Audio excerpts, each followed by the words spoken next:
হঠাৎ করে যখন চিকেন বিরিয়ানি খাওয়ার ইচ্ছে করে তখন তো আমি কিভাবে রান্না করি সেই ভিডিওটি আজকে আপনাদের মধ্যে শেয়ার করব। বাড়িতে তেমন কিছুই ছিল না, হাতের কাছে যা পেয়েছি তা দিয়ে আজকে এই বিরিয়ানিটি রান্না করেছি। বিরিয়ানির মশলা ছাড়াই বাড়িতে যেগুলো সাধারণ মশলা থাকে সেগুলো দিয়ে বিরিয়ানি রান্না করেছি। তো একবার দেখতে থাকুন। বিরিয়ানিটি রান্না করার জন্য আমি হাফ কেজি পরিমাণের চাল এবং হাফ কেজি পরিমাণ চিকেন নিয়েছি। তাছাড়া পেঁয়াজ, রসুন, আদা, মরিচ, গরম মশলা, জিরা এসব তো আমাদের বাড়িতেই থাকে। এখন আমি চিকেনটা ভালোভাবে রান্না করে নেব। চিকেনে আমি সব মশলা অ্যাড করেছি। আপনারা যদি মরিচ বেশি খান তাহলে মরিচ বেশিও দিতে পারেন, সেটা আপনাদের উপর। তো আমি একটু মরিচটা বেশি দিয়েছি।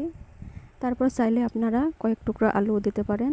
গরম মশলা দিবেন, দেওয়ার পর এইভাবে ভালোভাবে নেড়ে চেড়ে সামান্য পরিমাণ জল দিবেন, দেওয়ার পর ঢেকে দিবেন।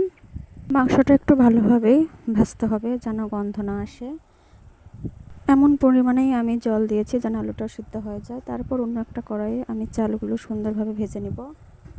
তো চাল ভাজার জন্য আমি কড়াইয়ে সামান্য তেল, পেঁয়াজ, রসুন, তেজপাতা ফোড়ন দিয়ে চালটা আমি ভালোভাবে ভেজে নিলাম। চাল ভাজা শেষ, আমি এখন চালটা মাংসের মধ্যে অ্যাড করে দেব। চালটা মাংসের মধ্যে দেওয়ার পর ভালোভাবে নেড়ে চেড়ে দিব।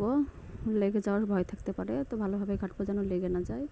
তো দেখুন আমার মাংসর মধ্যে চালটা অ্যাড করা হয়ে গেছে, খুব সুন্দর দেখাচ্ছে। অন্য একটা পাতিলে আমি গরম জল বসে দিয়েছিলাম। তো গরম জলের মধ্যে কয়েকটা কাঁচামরিচ আর জিরা, রসুন, আদা একসঙ্গে মিক্সড করে আমি জলের মধ্যে ছেড়ে দিলাম। সেই গরম জলের মধ্যেই আমি বিরিয়ানির চালগুলো আমি দিয়ে দিব। দেওয়ার পর আমি লাস্টের দিকে 2 চামচ পরিমাণ ঘি দিয়ে দিব, একটা ভালো ঘ্রাণ আসার জন্য। এরকম সাধারণভাবে বিরিয়ানি যে এত টেস্ট হয় আপনারা একবার ট্রাই করলে বুঝতে পারবেন।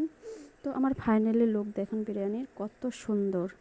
তো সবাই ভালো থাকবেন, সুস্থ থাকবেন, সবাইকে অনেক অনেক ধন্যবাদ। Tata, bye bye.